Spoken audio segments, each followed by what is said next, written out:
राधे राधे दोस्तों मेरे YouTube channel माँ अम्बे रसोई में आपका हार्दिक स्वागत है।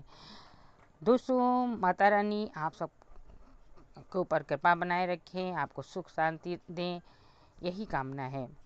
दोस्तों, एकादशी का व्रत समाप्त हुआ है। अब आ रहा है प्रदोष। प्रदोष वर्ष 9 तारीख को मनाया जाएगा या 10 तारीख को बनाया जाएगा। इस वीडियो में आपको सही समय और सही जानकारी बिल्कुल देंगे। और प्रदोष किस दिन मनाया जाएगा, किस दिन व्रत रखा जाएगा, और व्रत में हमें क्या चीज़ ग्रहण करनी चाहिए, क्या नहीं करनी चाहिए, सारा पूरा आपको इस वीडियो में मिलेगा। दोस्तों, प्रदोष व्रत हिंदू धर्म में भगवान शिव को समर्पित एक महत्वपूर्ण व्रत है, जो हर महीने के कृष्ण पक्ष और शुक्ल पक्ष की त्रयोदशी तिथि को रखा जाता है। कहते हैं कि इस व्रत को करने से जीवन के कष्ट दूर होते हैं, मनोकामनाएं पूरी होती हैं और शिव जी की कृपा प्राप्त होती है। प्रदोष व्रत को शिव जी को प्रसन्न करने, उनकी कृपा प्राप्त करने का एक विशेष उपाय माना गया है कि आप व्रत रहें तो आपके शिव जी को प्रसन्न करें, उनकी कृपा प्राप्त करें। इस व्रत को करने से जीवन के दुख, परेशानियां, कष्ट कम हो जाती हैं मन, और व्रत को रखने से मन को बड़ी शांति मिलती है। प्रदोष व्रत करने से मनोकामनाएं पूरी होती हैं, व्यक्ति को सुख समृद्धि भी प्राप्त होती है। हर महीने के कृष्ण पक्ष और शुक्ल पक्ष की त्रयोदशी तिथि को प्रदोष व्रत रखा जाता है। सप्ताह के अलग अलग दिन में प्रदोष होने से उसका फल भी अलग अलग होता है।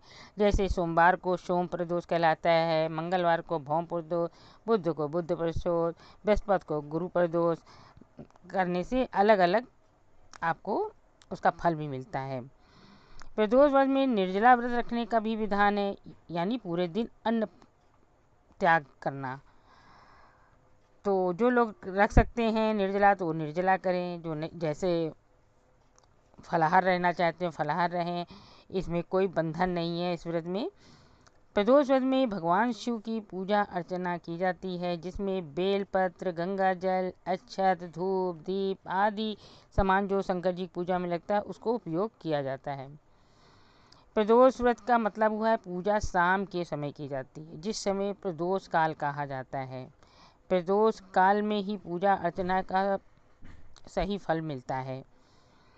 कुछ लोग इसको मान कर रखते हैं कि प्रदोष का व्रत रखेंगे तो मेरी ये कामना हो तो ये पूर्ण हो जाए। यदि बहुत से लोग ऐसे ही रखते हैं, बहुत से लोग खाली पूजा करते हैं। इस तरह से प्रदोष का व्रत रखा जाता है। आप लोग नहीं जानते होंगे कि प्रदोष का व्रत शाम के समय ही क्यों किया जाता है। बहुत से लोग कहते हैं शाम के समय ही क्यों किया जाता है। धार्मिक मान्यताओं के अनुसार प्रदोष काल यानी सूर्यास्त से लेकर रात के पहले प्रहर तक का समय सबसे शुभ माना जाता है। कहते हैं कि इसी समय भगवान शिव तांडव नृत्य करते हैं और इस दौरान की गई पूजा से मनचाहा फल मिलता है। साथ ही जातकों की सभी इच्छाएं पूरी होती हैं। भगवान शिव को संध्या के समय पूजा करने का कारण यह भी है कि ये दिन और रात के मिलने का वक्त होता है। इस समय ब्रह्मांड की ऊर्जा सबसे ज़्यादा सक्रिय रहती है, जिससे की गई पूजा का असर बहुत ही जल्दी होता है। यही वजह है इस समय शिव जी की पूजा करने से मनचाही सफलता, सुख, समृद्धि और शांति मिलती है। अब हम आपको बताते हैं प्रदोष की पूजा आप कैसे करें। प्रदोष की व्रत की पूजा विधि पूर्वक करने से भगवान बेहद प्रसन्न होते हैं और उनकी कृपा प्राप्त होगी। इसलिए व्रत रखने वाले लोग सुबह जल्दी उठें, स्नान करें, व्रत रखें, संकल्प लें, उसके बाद पूरे दिन सात्विक भोजन और मन को शांत रखें। फलाहार ही लेते रहें, फल वगैरह ले लें। एक दिन संध्या के समय पूजा के दौरान शिवलिंग का अभिषेक करें। दूध, दही, शक्कर, शहद, इस तरह से जो पंचामृत होता है उसका अभिषेक करें। इसके बाद बेलपत्र, धतूरा, भांग, चंदन भगवान शिव को अर्पित करें। उसके साथ ही ओम नमः शिवाय, ओम नमः शिवाय मंत्र का बराबर जाप भी करते रहें। चढ़ाते समय कोई मंत्र नहीं आता है तो खाली आप ओम नमः शिवाय करें। ओम, और या तो जो सामान चढ़ा रहे हैं, जैसे आप बेलपत्र चढ़ा रहे हैं, बेलपत्र समर्पयामि, धतूरा समर्पयामि, भांग समर्पयामि, चंदन समर्पयामि, इस तरह से ये मंत्र भी बोल सकते हैं। इसके बाद भगवान जी की श्री आरती करें। इस दिन प्रदोष व्रत की कथा जरूर से सुनें, इससे व्रत का पूरा फल मिलता है। पूजा के बाद शिव जी को फल, मिठाई और पंचामृत का भी भोग लगाएं और प्रसाद सब में बांटें। रात को हल्का और सात्विक भोजन करें। और एक बात और है, अगर आप भगवान शिव की कृपा चाहते हैं तो इस दिन महामृत्युंजय मंत्र, शिव तांडव स्तोत्र, शिव पंचाक्षर स्तोत्र और षडाक्षर स्तोत्र का भी पाठ कर सकते हैं।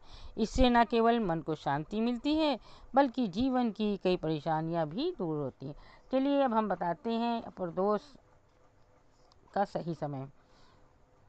चैत्र मास के शुक्ल पक्ष की त्रयोदशी तिथि 9 अप्रैल को रात 10:55 से शुरू होगी और अगले दिन यानी 10 अप्रैल को रात 1 बजे तिथि का समापन होगा।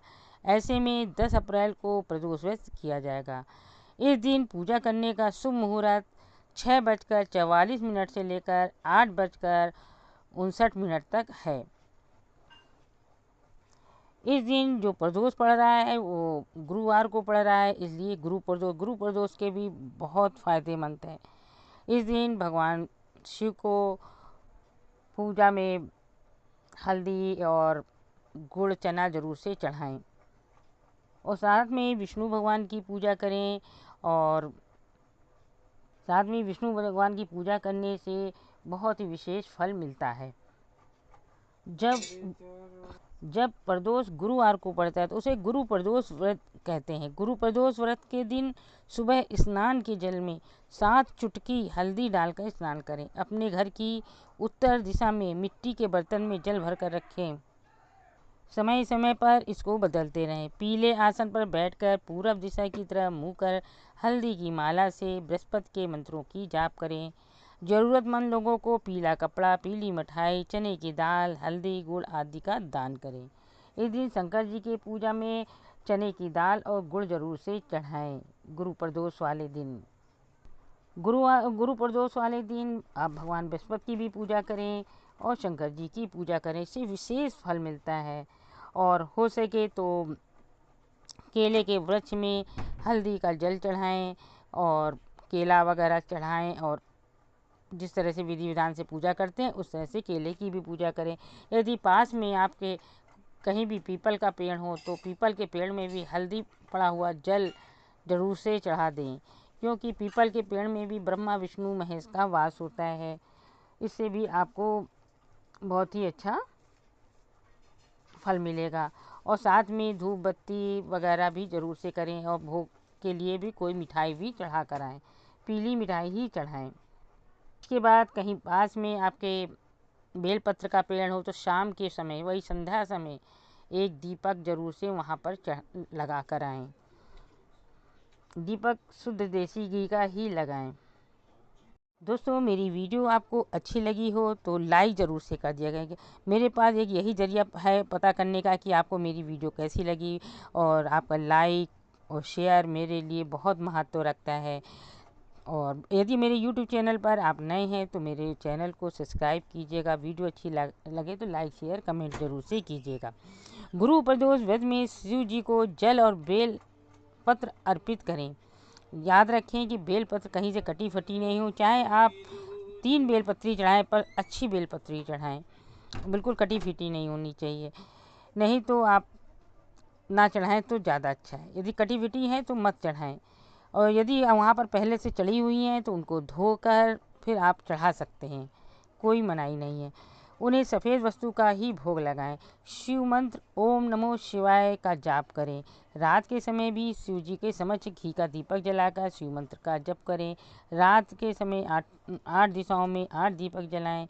दिन जलाहार फलाहार ग्रहण करना उत्तम होता है। इस दिन नमक और अनाज का सेवन न करें। हो सके तो फलाहारी नमक वगैरह ले सकते हैं।